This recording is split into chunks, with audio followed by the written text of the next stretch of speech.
Mike, you guys have had really, really good performances and haven't been able to carry those through. What were some of the things maybe you could attribute that inconsistency to last month or so? Yeah, there's no doubt that's something that we're focusing on, and that's something that we are working on.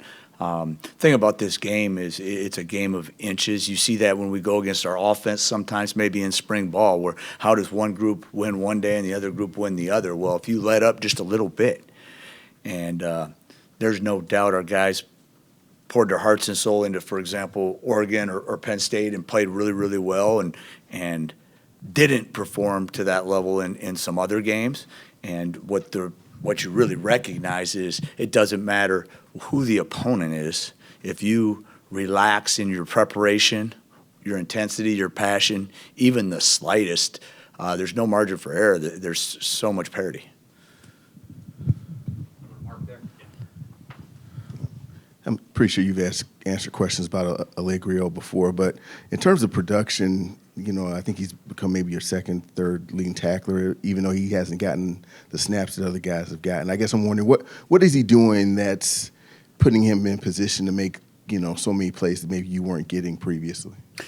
What he's really done is he's demonstrated to us over the course of time that he can maintain passion and intensity. Obviously, he's talented, can run, has some length, size, et cetera, but he's really shown the ability to play 60 minutes with that type of intensity. He's also a guy that celebrates out there. I mean, I've told him he's leading the team in celebrations the last 2 weeks, even when he's not the one making the plays, and that type of stuff is contagious too. We need that, and I know our whole staff is appreciative of the energy he brings out there. And obviously he's getting to the football. You can look at the stats and know that, but it's the the love in the game of football, and you can feel it and you can see it, and there's no stress, and too many people play with burdens weighing them down, and he just lets it loose and people can feel it. Mike, you've said you spent last offseason trying to get more length and athleticism to your defense. Do you feel like that's something you need more of moving forward, or what do you think is the missing piece here to generate some more? You always want more length and athleticism. There's no doubt about that. But also, regardless of who the guys you have are, it's continuing to get them to play at their best, which means playing with confidence. It means trusting and believing in themselves and their teammates. It means responding to adversity better. So, yeah, you want to always get bigger, faster, stronger, longer. But we need to do a better job of responding to adversity. And when we're the ones that get punched, it's more about punching back than survival mode.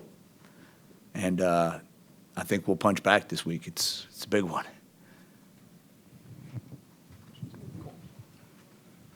Kind of piggybacking off of that, just pass rush has been kind of one of those up and down things throughout the year. It's just been some games you are able to generate more. Just schematically, do you think something has to change or how you go about it, or do you just need guys to execute better? I think if you look at the third down situations, you'll notice there is quite a bit of pressure.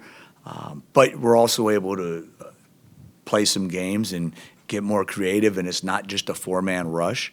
I think that we need to get better in terms of our pass rush conversion when it's a normal down and distance, and it's 1st and 10 or it's 2nd and 5, and it could be run or it could be pass, and you can't just pin your ears back and sprint upfield. That transition is something that we need to continue to work on so we can get better pressure on all downs and distances. So we need to really create some negative plays on base down and distances so we can be more often in the longer yardages where we can use the stunts, games, blitzes that have affected the quarterback. Mike, at this point, with James Thompson getting some snaps last week, one, how do you envision maybe he can help, and two, what's kind of stood back in his comeback in terms of, do you feel even though he's back, he's still maybe even limited a little bit or not? The training staff's deciding what's safe and the number of reps and things like that. James is on the same page with that. There, I think, was some question marks in his mind in terms of, how strong is he? How well is he going to be able to disengage blocks? How much knockback can he have? How is he going to be able to play with things being stabilized a little bit in terms of what he's wearing equipment-wise. And so it's good to get those initial reps and build your confidence and realize, okay, I'm all right. Of course, as coaches, we want him to be at his best every snap. We don't want to gradually work into it. But in reality, sometimes it takes that. So the hope is that his confidence has grown because he realized, okay, I'm all right.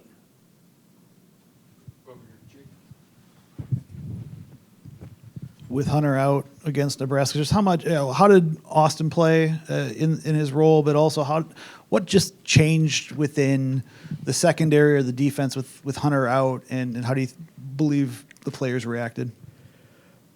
So, yeah, it hurts not having a team leader out there and also a very, very productive player.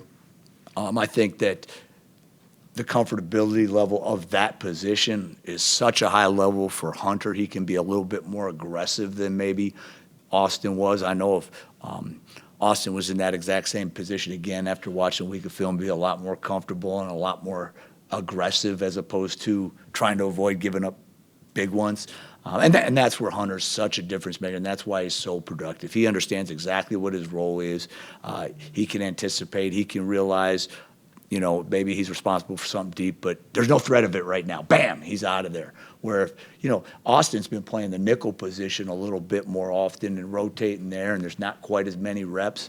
So not quite as quick to trigger as Hunter, but not many people are. When you watch Minnesota offensively, what are the areas where you think they can stress you and that you need to perhaps get better at in a game like this? They may not pass the ball one time. Fick might have said that already, So you obviously have to stop the run. They have a big old offensive line, a couple dudes that are projected to be high-round draft choices, two tailbacks that I think are really good players, big, strong guys at tight end. But then they also got a receiver that's a difference maker and a pretty solid receiving core overall. So I think they're asking and doing a little bit more on offense with the quarterback they have right now. And he does a good job of throwing some of the isolations when they can get Jackson isolated, and he can throw those things on a dart. It's a lot different than we saw last week. It was a little more of anticipation and putting the ball out there to the open spaces and let the guys run to it. And this week it's a lot more throwing absolute darts. Sometimes it looks like as hard as you can, but obviously the receiving core can handle it. But it's going to start with stopping the run. And I think that's been emphasized, and I truly believe and hope our guys are embracing that. Coach, you mentioned Austin Brown. You guys have operated out of the nickel kind of quite a bit this year. Kind of what are the benefits, of operating out of the nickel for as much as you guys do? And do you think that you guys could have different shifts to involve more down linemen in a game like this where they might have, a good amount of success trying to run the football? Like I said, you've got to stop the run. There's no doubt about that.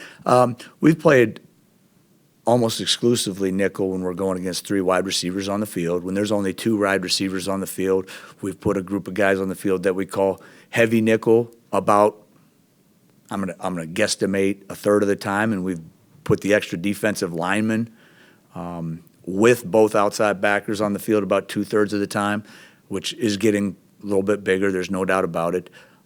But at this point of the year, man, it's about getting your healthiest, most physical, most passionate guys on the field. So personnel-wise, I promise you we're going to put the guys out there where we think best can stop the run.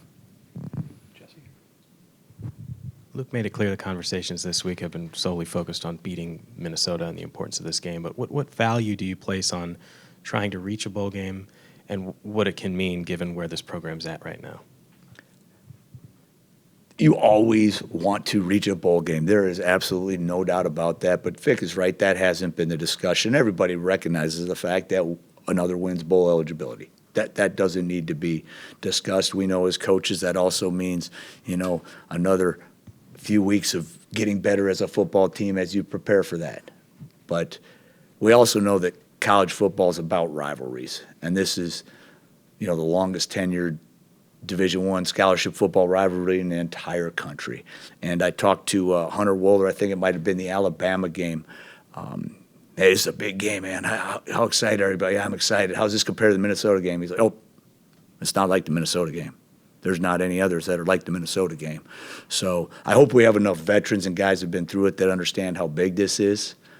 Paul Bunyan's axe, I mean, it is big, and that's the focus. And does bowl eligibility go along with it? Absolutely. But that's not the main thing.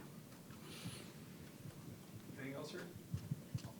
Zach, one last one here.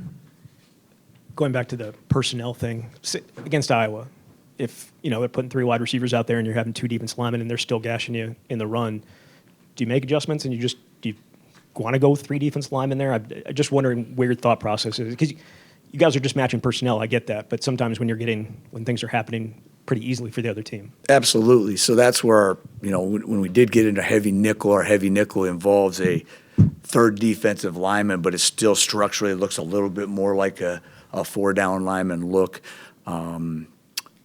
In terms of getting truly into the base personnel where you have 3 of those 300-pounders out there with both outside backers, you can do a little of that, but quite honestly, some of the adjustments as they can spread you out into 3 and 4 wide receiver and even empty sets can get a little bit more difficult, and those are the mismatches that can happen out there.